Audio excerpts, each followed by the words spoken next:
na Muzirama FM. Agora, na Muzirama FM, você fica por dentro mais variados assuntos. No ar, bate-papo. Boa noite, Sete Lagoas, boa noite, região. Boa noite para você que nos escuta em uma das quase 150 cidades do interior de Minas. Eu sou Juninho Sinono, ao vivo, estou ao seu dispor. E está no ar o Bate-Papo, a sua revista semanal de entretenimento, sempre com um novo convidado, sempre com a nova convidada, trazendo o que há de mais importante para a nossa comunidade. O programa de hoje ele está um pouco tardio, mas antes tarde do que nunca. Hoje nós vamos comemorar o dia 1º de outubro, que é considerado o Dia Nacional do Idoso e é o Dia Internacional da Terceira Idade. A população idosa está aumentando em todo o mundo. A média é que as taxas de fertilidade diminuem, a proporção de pessoas com 60 anos ou mais deve triplicar, alcançando cerca de 2 bilhões de pessoas a 2050.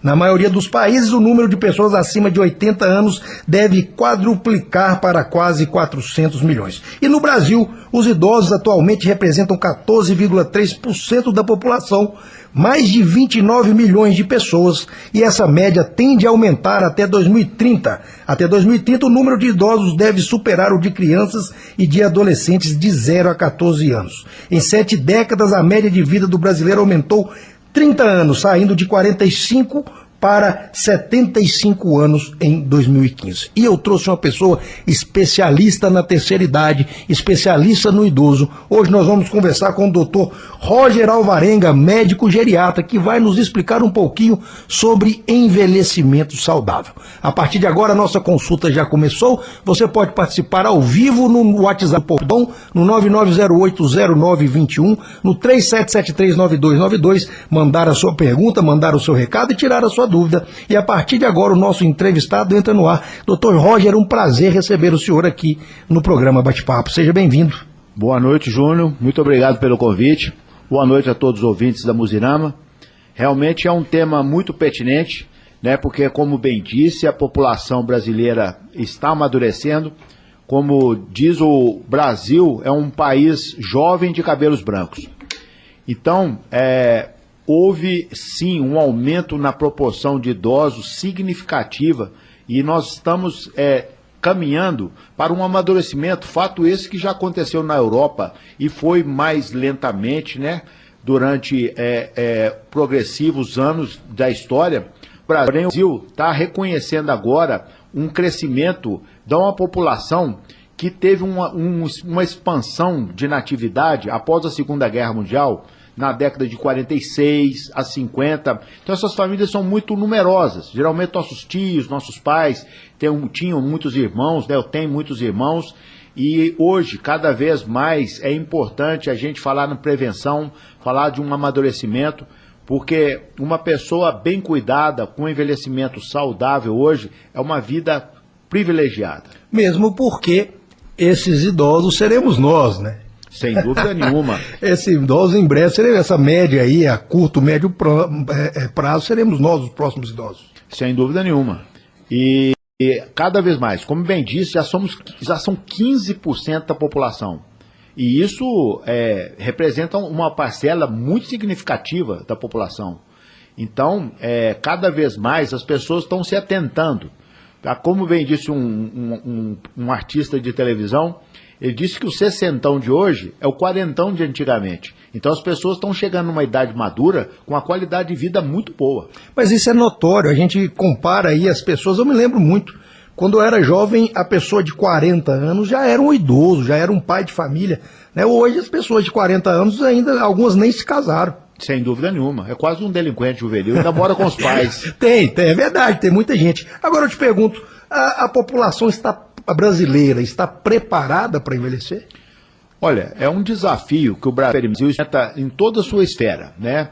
E hoje a gente fala em qualidade de vida, mas a gente não entende saúde hoje apenas como ausência de doença. A pessoa requer um equilíbrio nas 4 esferas principais da vida. A pessoa tem que ter uma saúde física, uma saúde mental, uma saúde espiritual e uma saúde social. E hoje em dia, essa semana mesmo, tivemos um encontro com um grupo de idosos aqui em Sete Lagoas, discutindo justamente as disciplinas intercaladas que pode acompanhar o idoso nessa maturidade. Então, a gente está cada vez mais buscando essa medida preventiva na qualidade do idoso. A questão do idoso, quando se determina que alguém é idoso, é meramente uma questão cronológica ou existem outros fatores que determinam se a pessoa é idosa? Não, hoje a cronologia realmente ela não faz sentido. Porque uma pessoa hoje de 70, 80 anos de idade, você não sabe julgar se realmente é uma pessoa com limitações físicas ou já até mesmo com algum quadro de demência ou se é uma pessoa ativa. Cada vez mais a gente vê pela cidade, nas praças, pessoas praticando esporte, pessoas fazendo caminhadas e em toda a esfera da cidade, né, tanto pública quanto privada, as pessoas ditas idosas, né, ou mais de 60 anos, estão muito atuantes. Mas legalmente é uma questão cronológica, acima de 60? Isso foi considerado, na época, na Europa, justamente por questões de previdência, questões previdenciárias. Então estipulou-se que o idoso, na Europa, acima de 60 anos. E no Brasil e países de terceiro mundo, acima de 60 anos. Mas eu acho que convenhamos, eu acho que é uma ideia unânime, que hoje uma pessoa bem cuidada, na sua maturidade, ela não podemos julgá-la apenas pela carteira de identidade. A questão do idoso e da terceira idade, tem diferença? Não tem diferença. Eu falo até conceitualmente, né? Porque nós não estamos falando mais na questão de físico, porque a idade agora já deixou de ser uma questão cronológica. Sem dúvida. É porque, para ter uma organização social e visar algumas políticas de saúde pública, então a gente considera a pessoa idosa a partir dos 60 anos. Até mesmo não só para fins de saúde, mas como fins de benefícios, né, de passes, como um passe de ônibus, né, algumas dos direitos econômicos. Cada vez mais a Previdência exige mais, né, isso vai se arrastando mais, os benefícios, exige mais tempo de contribuição, mais tempo de vida da pessoa. Então, ou seja, nós estamos enfrentando um problema novo, porque os países, como eu disse, os países de primeiro mundo já tiveram esse envelhecimento e de forma mais lenta. Houve um fato que é chamado de baby boom, que é justamente essa natalidade acentuada na década de 40 e de 50. Então, essas pessoas estão chegando agora, em muita maioria agora, nessa faixa etária, de 60 a 80 anos. E cada vez mais a gente vê pessoas longevas, até com mais de 90 anos de idade, que ainda têm uma qualidade de vida, ainda com um conteúdo de saúde ainda muito significativo. Eu me lembro muito na época da escola, principalmente aí no primário, que tinha a pirâmide dos países desenvolvidos e subdesenvolvidos. Nós tínhamos aí os países desenvolvidos, e parece que tem muitos anos, mas estamos falando aí de 30 anos, não é tanto tempo assim, por essa evolução que se teve principalmente no Brasil. Se tínhamos a pirâmide invertida, né, onde no Brasil se tinha uma pirâmide normal, onde o topo da pirâmide era de idosos e a base de pessoas jovens. Isso. E nos países desenvolvidos se tinha que a base da pirâmide era composta por pessoas jovens e o topo aquele gráfico de pessoas idosas. Isso tem a ver com desenvolvimento, se ter menos filhos e as pessoas viverem por mais tempo? Exatamente. Essa é, vamos dizer, a conta. Né? E então, essa estrutura de pirâmide, onde existe uma maioria absoluta de jovens, ela está se modificando.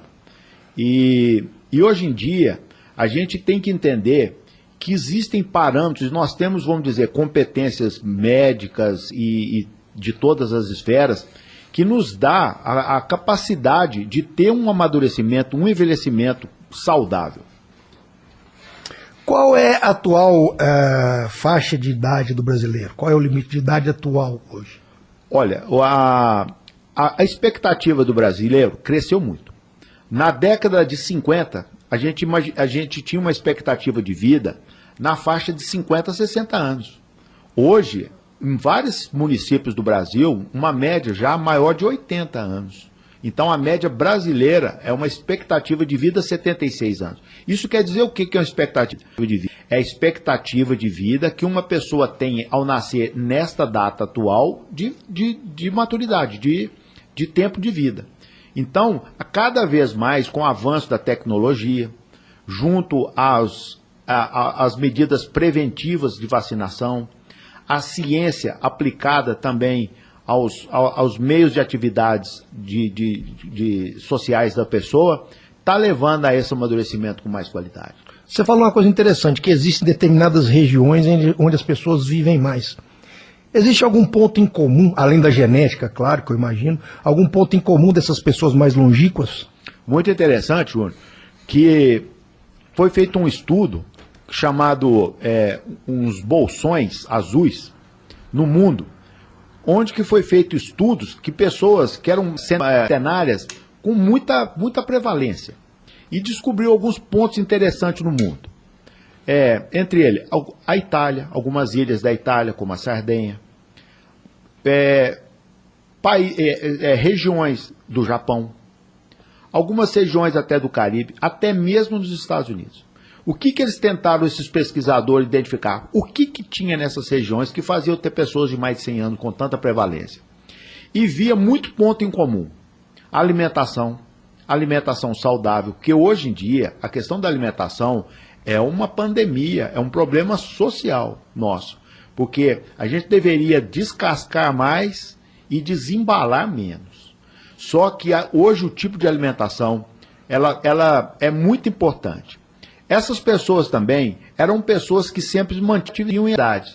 São pessoas ativas no seu trabalho, pessoas que caminhavam, pessoas que usavam pouco veículos e pessoas que tinham uma vida social ativa, ou seja, com menos estresse, com mais tranquilidade.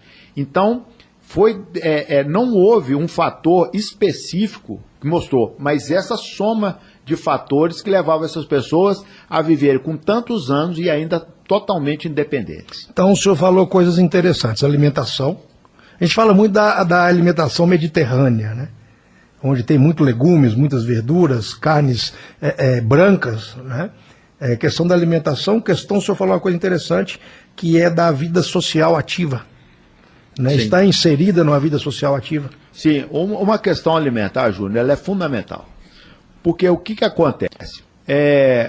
Nós, como seres humanos, a nossa fonte de alimentação primária é o carboidrato. O que é o carboidrato? O carboidrato é o vegetal. Toda planta ela é o carboidrato. E a gente complementa a nossa dieta com proteínas, que vamos dizer, proteínas são as carnes e ovos, e gordura em menor quantidade. Mas o que acontece? Que há um consumo excessivo dos carboidratos dito ultraprocessado, basicamente as farinhas brancas e açúcar. Então está havendo uma pandemia de obesidade, isso principalmente na América, não só a América do Sul, mas em toda a América, desses países mais emergentes.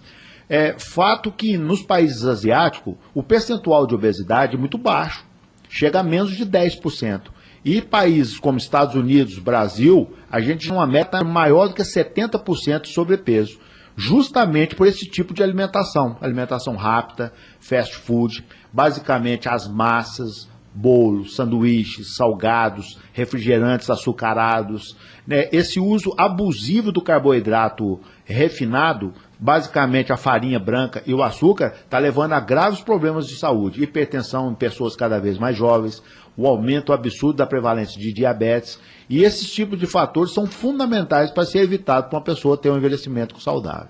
O que é pior para a saúde de uma pessoa e até para o envelhecimento? A má alimentação ou o estresse? Olha, se somam, né? Na verdade, tudo está intercalado. Uma pessoa hoje que tem uma alimentação básica, o que aconteceu?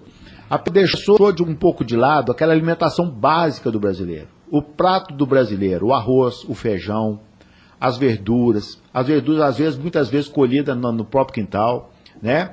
E para cada vez mais consumir alimentos industrializados. E esses alimentos são enriquecidos de gordura trans, né? Então são enriquecidos de muitas calorias, e isso em embalagens cada vez mais cativantes.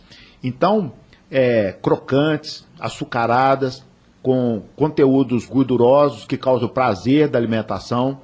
Então a gente deve entender que, com uma alimentação mais básica, ou seja, a pessoa deve mais sacolão, mais PF, mais comida básica brasileira para ter uma vida mais saudável.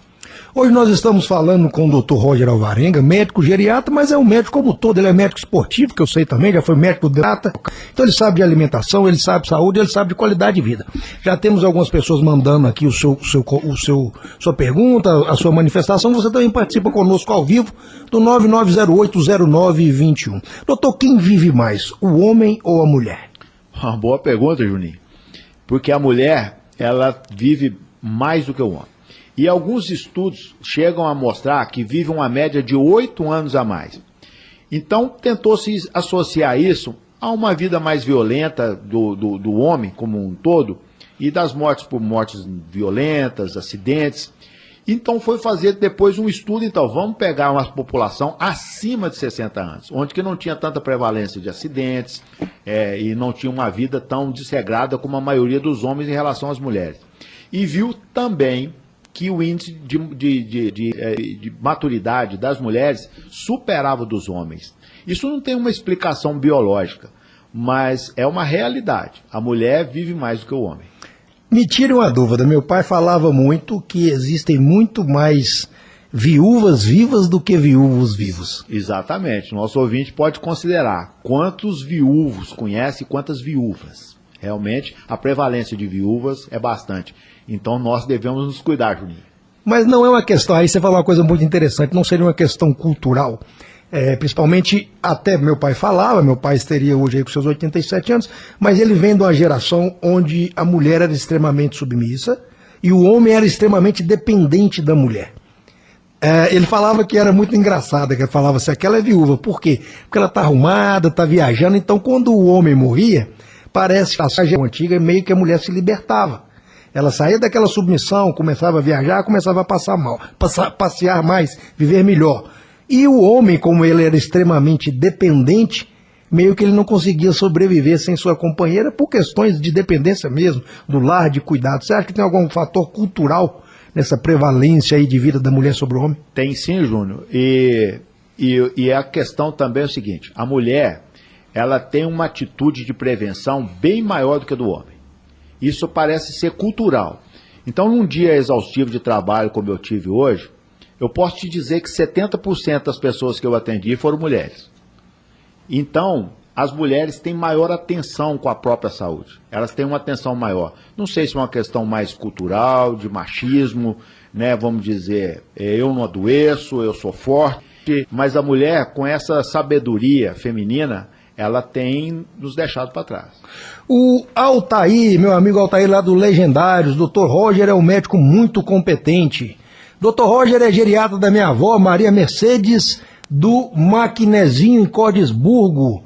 Parabéns, Dr. Roger, pelo profissionalismo. O Rodrigo de Sete Lagoas. Muitos abraços aí pro Dr. Roger. Pessoas da melhor qualidade. Tem muitos pacientes ali do Maquinezinho, pessoas da melhor qualidade. Lá da fazenda do Edivânio, Dona Maria Mercedes. É uma 90 e poucos anos de idade, com um exemplo de saúde. Um excelente cartão de visita para o geriatra, né?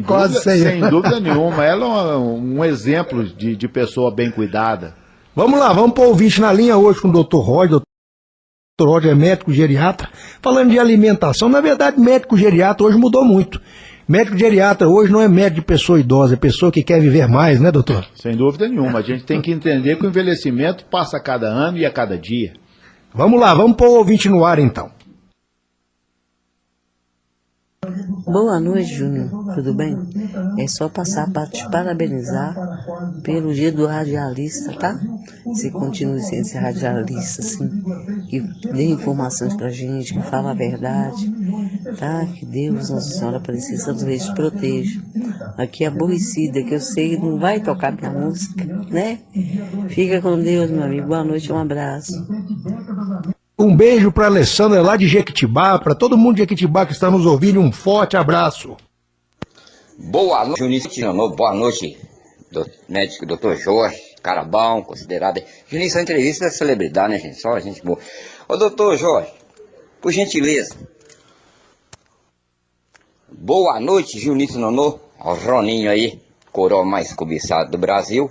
Por que não do mundo, né? Ô, Juninho, pergunta ao doutor Jorge aí, a idade, a média de idade do brasileiro aí, de vida aí, por gentileza aí. Falou, Juninho? Um abraço pra você aí. Roninho, que eu não perco seu programa. Você voltou, né, Juninho? Sei que se fosse prefeito, você voltaria, Juninho? Na rádio eu ficava lá só no gabinete. Mas você é um cara bom. Eu voltei você, hein, rapaz. Olha, Juninho. Ei, manda um abraço pra nós aqui, pra Baixinho Barbeiro, Adão de Cota e Prudente de Moraes. Prudente de Moraes tá assediado pelo seu entrevista de bate-papo, né, Juninho? Põe pra nós aí, rapaz. Não me interessa se ela é coroa. Com Sérgio Reis aí fechando seu programa, falou. Tô na escuta aqui. Aquele abraço pra você. Tô aqui tomando uma cachaçinha. Pergunta o médico se uma cachaçinha faz mal à saúde ou mantém a idade em forma, Juninho. Eu acho que ele deu a volta no mundo todo aqui. Doutor Jorge, né? Que é o doutor Roger. Primeira coisa, a média da idade. Existe diferença de média e de idade máxima? Sim, mas o Brasil ainda é um país jovem, né? Considerado ainda um país de maioria de jovens menores de 30 anos. Mas, como a gente está dizendo, a expectativa de vida vem aumentando. E a média do Brasil é em torno de 76 anos de expectativa de vida. E uma cachaçinha pode fazer muito bem, mas pode prejudicar muito. Na vida, tudo é moderação. Não digo que uma pessoa, até a gente falando nos alimentos recentemente, não possa, né, saborear um doce, um carboidrato, mas tudo com moderação. E um dos maiores vilões que tem realmente na saúde são hábitos nocivos, como também não só tomar uma cachaçinha a mais, mas também o cigarro, né, Juninho? O cigarro é muito mal. Agora essa que é a grande questão. Mas o ideal é uma taça de vinho. Mas isso deve variar muito de pessoa para pessoa. Deve ter pessoa que não pode beber nada. Deve ter pessoa que aguenta mais um pouco de uma taça. Qual é esse parâmetro? Tem como mensurar o que é ideal? Imagina, por exemplo, o diabético deve evitar ao máximo o álcool. Sem dúvida nenhuma. Não há em nenhum estudo uma quantidade segura. Cada pessoa vai ter uma tolerância diferente. E uma questão biológica que a mulher tem menos tolerância à bebida. Então, a pessoa realmente se policiar nesse abuso, porque são hábitos que às vezes começam com uma brincadeira, uma rotina entre amigos, e aquilo se torna uma doença perigosa. Porque são doenças que realmente, como você disse até em relação ao diabético, tem uma capacidade de subir realmente os níveis de triglicéridos do sangue, subir o colesterol, subir os níveis de glicose. A pressão de quem bebe geralmente é mais alta de quem não bebe. Então, realmente, como nosso amigo está nos brindando com a sua participação, mas realmente tem que ter uma moderação a respeito dessas coisas. Eu imagino que aí é que entra os exames de rotina, né? Para acompanhar aí se está bom ou se está ruim. Sem dúvida. A gente tem alguns parâmetros muito importantes na saúde. A pessoa deve ter níveis de pressão normais, porque o que acontece? Quais são as mais doenças prevalentes que vão acometer a nossa população? São as doenças cardiodegenerativas. Qual que é o pior fator para ter esses problemas de saúde? A hipertensão arterial. Se soma a hipertensão arterial aos níveis de glicose alto no sangue, porque a glicose alta no sangue, acima de 100, ela é inflamatória. Então, junta isso com maus hábitos, como o tabagismo, o etilismo, e níveis altos de colesterol, vai havendo um processo inflamatório na circulação, e isso culmina com obstruções de setores importantes, de áreas importantes do corpo, como atrofias cerebrais, levando a quadros de demência, que é tão comum hoje em dia. Ainda a demência no Brasil, a questão vascular, criado pela aterosclerose, né, como eu estou explicando, e a gente levar em consideração todos esses parâmetros. Então a pessoa ter um acompanhamento, fazer um exame de rotina, ter conhecimento dos seus resultados laboratoriais, isso é muito importante na saúde da pessoa como um todo. Um abraço para o meu grande amigo Francilei, está nos acompanhando. O pessoal nos acompanha também pelo Instagram. Estamos assistindo o programa O Bate-Papo aí na Muzirama, 92.fm, mandando o seu recado, sua pergunta no 99080921 e também pelo Instagram do Juninho Sinonô. Você falou então que é uma soma. São pontos cegos aí que tem que ser todos observados. A questão do colesterol, mas também a questão da glicose, a questão da pressão. A questão da pressão, qual é a significância da pressão alta? Alta ou baixa? Eu imagino que você falou o certo equilíbrio. Sim. Mas quais são os sinais de uma pressão alta e quais são os riscos? Isso, Juninho, é muito importante, porque justamente a pressão é um fator silencioso. Então, a pessoa às vezes a gente ouve de algum paciente ou outro, eu sei quando a minha pressão está alta. Isso não é possível. Não é possível que a gente saiba. A pressão ela é silenciosa. Quando um sistema cardíaco, cardiocirculatório, trabalha com um nível de pressão aumentada, esse nível de inflamação nas artérias acentua. Porque a aterosclerose, esse nível de inflamação das artérias, é um processo natural, que vai da infância até o fim do indivíduo. Porém, quando o nível de pressão arterial é como o sistema hidráulico de um prédio, de uma casa, de uma residência, se aquele sistema hidráulico é a bomba central, o coração, trabalha num nível de pressão aumentada, isso, ou seja, a mínima maior do que 8,5, que é o nível de pressão reconhecida como normal, ou seja, e até 14, abaixo de 14. Então, uma pressão natural, ela deve ser menor do que 14 de máxima, e até 8,5 como mínima. Porque a pressão máxima, ela se dá em decorrência da frequência cardíaca. Quando o coração acelera, a pressão máxima sobe. E a pressão mínima, que é a pressão mais importante, que é a resistência periférica do corpo. É quando o coração vai fazer a circulação contra essa pressão. Então, o mais importante, mais relevante para nós atenção quando uma pessoa tem uma pressão mínima maior do que 8,5. Isso deve sofrer uma intervenção médica, um acompanhamento, mas não sem antes passar pelas medidas básicas, como boa alimentação, uma atividade física, essa abstenção de atitudes, como nós acabamos de dizer, o etilismo, o tabagismo, tudo isso leva à hipertensão. E o que é bom para baixar Fala muito do estresse, novamente o estresse, ansiedade, né? Estresse se diz o mal do século. Eu acho que o estresse ele é decorrência de várias outras coisas. Mas o que se faz para baixar a pressão? Existe alguma medida preventiva para reduzir a pressão? Senhor, de novo nós voltamos na questão da alimentação. Por quê? Nos vegetais, os vegetais são ricos de um mineral, né, chamado potássio. O potássio tem a mesma carga positiva do sal. Então, onde um entra, o outro sai. Então, uma pessoa que tem uma alimentação rica, variada de legumes, frutas, verduras, tende a ter uma pressão mais baixa.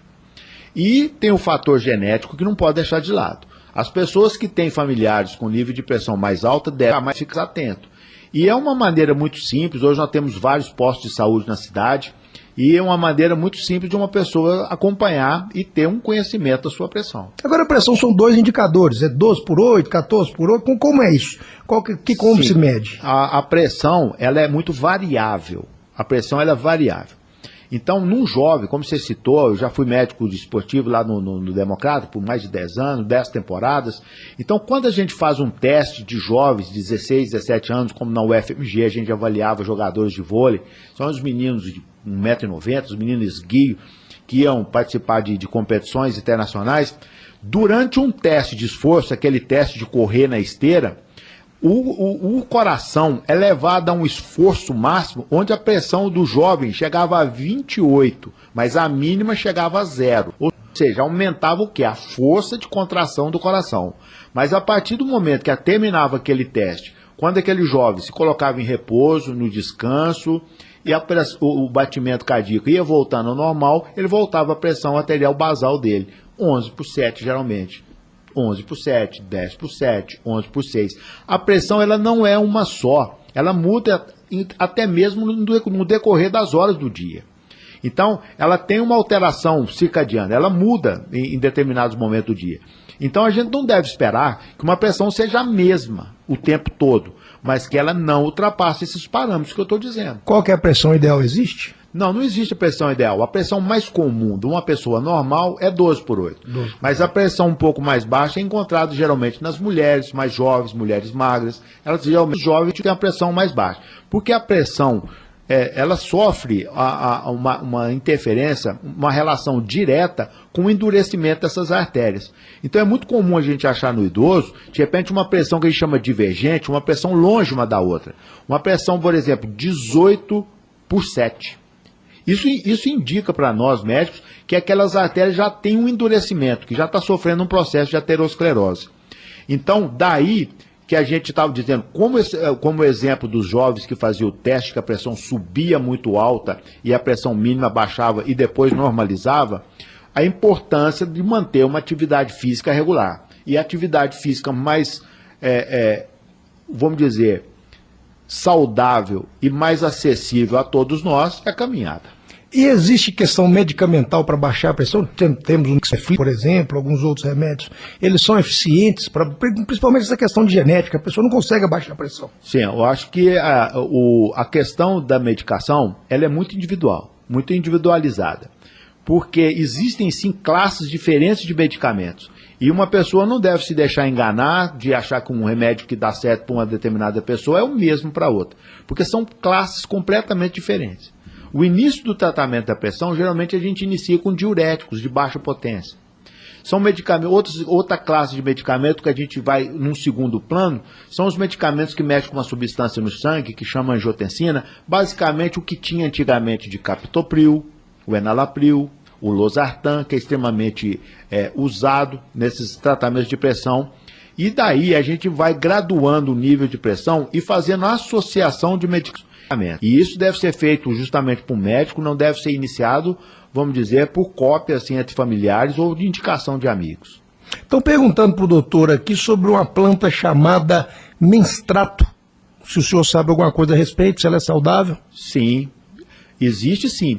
As pessoas no Brasil, eu acho que subjugam muito a questão do valor da natureza. O valor do chá. As pessoas, isso os mais antigos, ainda preservam, e a gente deveria ter um pouco mais de atenção com isso. Essa planta ela é muito divulgada no interior, principalmente, como preventiva até de saúde do fígado. É uma planta usada com frequência na zona rural.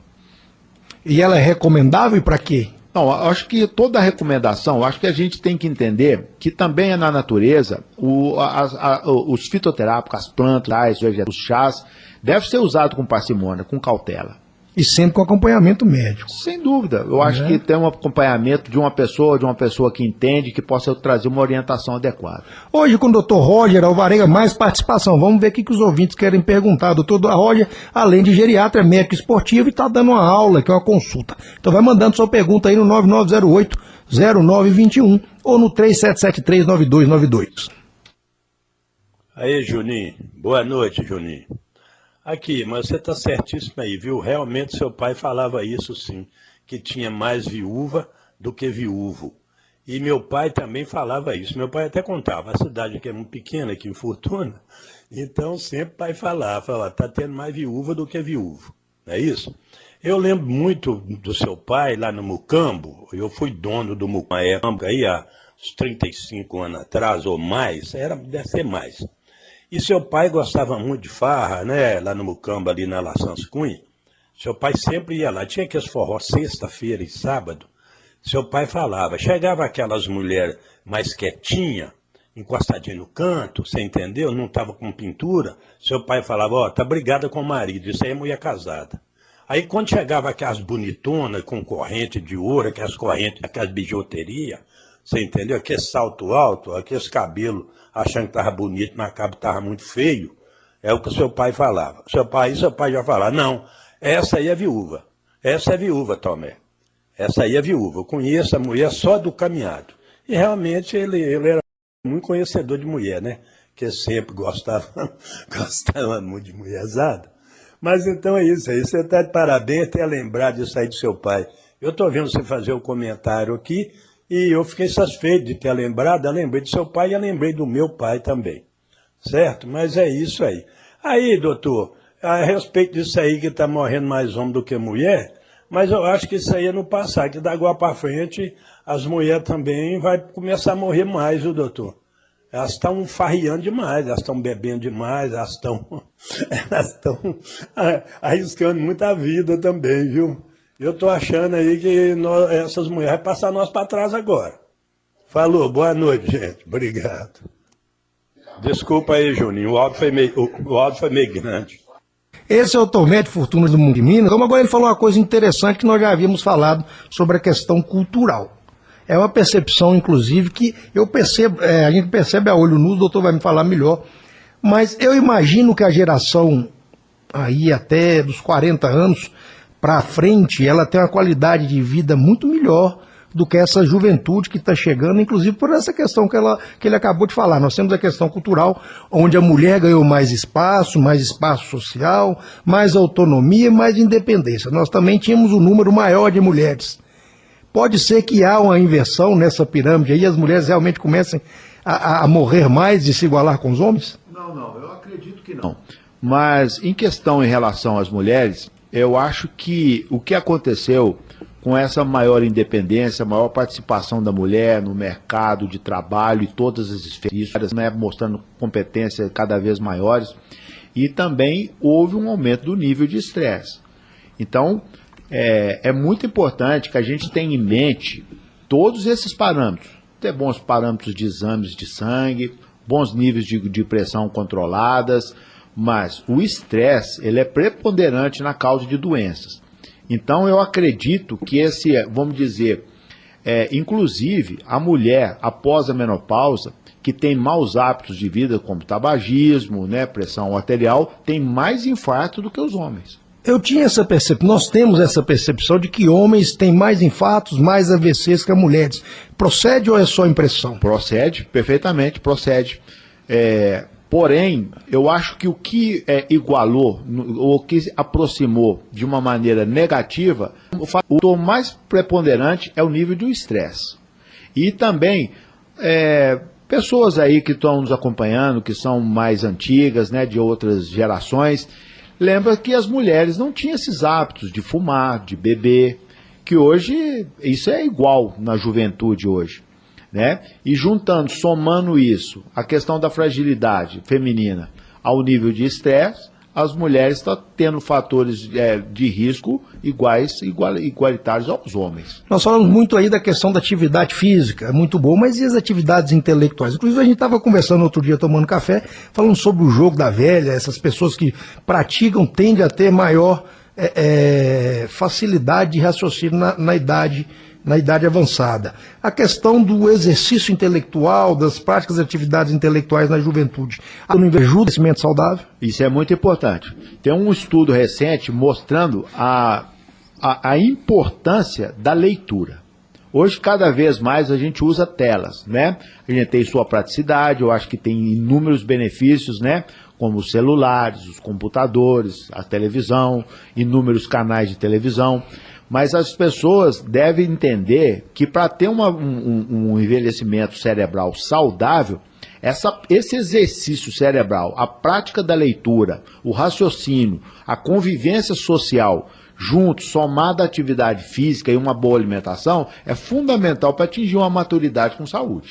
A questão da depressão. A depressão ela é mais comum em pessoas que são idosas ou a depressão ela é mais comum naquelas pessoas que não têm uma vida ativa? Porque são duas coisas diferentes. Sim, e é um fator importante, Júnior, porque houve um aumento significativo dos quadros de alteração da saúde mental. E às vezes aquela depressão, ela passa como assim um desinteresse, faz parte, parece que de uma cultura que o idoso realmente é mais inativo e às vezes passa despercebido. Mas há um aumento significativo e houve um aumento, um avanço muito peculiar após esse surto de Covid. Então, os consultórios de colegas de saúde mental estão lotados, estão com dificuldade para dar conta de atender tanta demanda. Então, é muito importante, sim, porque para a pessoa, como eu disse, ter uma saúde completa, não basta ter esses parâmetros físicos apenas controlados, mas tem que também ter uma saúde mental. E a questão do Alzheimer? O Alzheimer, ele tem alguma associação com a terceira idade, ou ele se manifesta, mas ele já é um fator predominante genético? Porque geralmente a gente vê as pessoas mais idosas, é difícil mesmo, eu nunca vi um jovem com Alzheimer. Existe? Qual é a relação da velhice com o Alzheimer? Sim, é uma relação direta. Só que o Alzheimer é um tipo de demência. Essa alteração, basicamente, de memória, mas a pessoa tem que entender que a falha da memória, por desatenção, ela é corriqueira em qualquer faixa etária. Isso não indica nenhum problema de saúde. Porém, a falta, por exemplo, alterações de memórias importantes, como não reconhecimento de pessoas da própria família, de convivência, o reconhecimento do espaço de hora, né? Então, são alterações porque a demência é um grupo de doenças que leva a esse mau funcionamento. Então, a pessoa vai ter alterações na memória, alterações na linguagem, a pessoa tem menos recurso para diálogo, a pessoa tem menos capacidade para cálculo. E então, essas alterações todas, esse grupo de alterações, chama-se demência. A maior causa de demência ainda é o Alzheimer. O Alzheimer é uma alteração numa proteína do neurônio e o neurônio morre. Então a pessoa vai perdendo a função cerebral com o passar do tempo. Mas um fator muito importante no nosso meio são as demências vasculares, são a aterosclerose. Como a pessoa leiga diz, é esclerosado. Realmente, é um termo técnico. A pessoa tem uma aterosclerose. Então, ela tem uma esclerose da artéria. E só há uma má circulação do cérebro. Essa má circulação do cérebro leva a inúmeros micro AVCs, micro derrames. Como se a pessoa tivesse milhares de derrames, cabeça de alfinete no cérebro. Isso, num todo, leva a um atrofiamento cerebral. Essa é a maioria das causas de demência que a gente vê no cotidiano.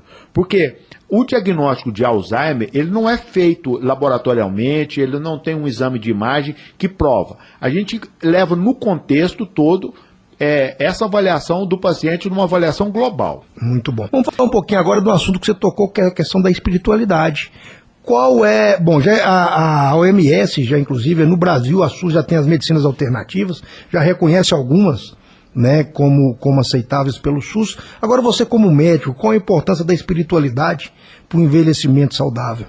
Eu acho fundamental, porque a espiritualidade, ela indifere da religião da pessoa.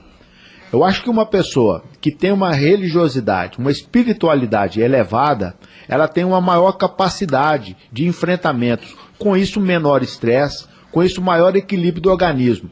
Então, como eu disse anteriormente, não basta apenas ter uma saúde física, mas tem que ter também uma saúde social. Nós somos seres sociáveis, nós vivemos em harmonia com a família, com amigos, né, no nosso trabalho.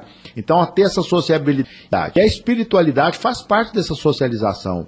E nós devemos ter, sim, cada um com seu credo particular, mas ter os nossos sentimentos elevados a Deus, para que a gente tenha realmente uma paz e uma menor consequência do nosso estresse do nosso organismo. E a espiritualidade também é sinônimo de esperança, né? Principalmente aquelas pessoas que passam por enfermidade. Já tem estudos que comprovam que as pessoas que têm uma espiritualidade mais aguçada, elas sobrevivem mais do que as pessoas que não têm, porque elas acreditam que vão passar por aquele processo, né? Vários estudos relacionados a essa questão mostram que pessoas que têm uma espiritualidade têm maior capacidade de regeneração das próprias doenças e menos capacidade ou menos probabilidade de adoecerem. Sexualidade na terceira idade. Como ter uma vida sexual ativa na terceira idade? Eu acho um tema muito importante, que às vezes é muito coberto de muito tabu e as pessoas, né, às vezes não querem ter esse assunto abordado. Mas os médicos, de uma maneira geral, como vetores da saúde, deveriam ter maior atenção realmente nessa questão. Porque às vezes há um mau entendimento entre o casal. Por quê? Vai haver uma modificação. E não é mais como... Há uma modificação da natureza sexual, da libido, nas pessoas mais idosas. Então, o homem, geralmente, ele depende de um pouco mais de tempo, um pouco mais de estímulo.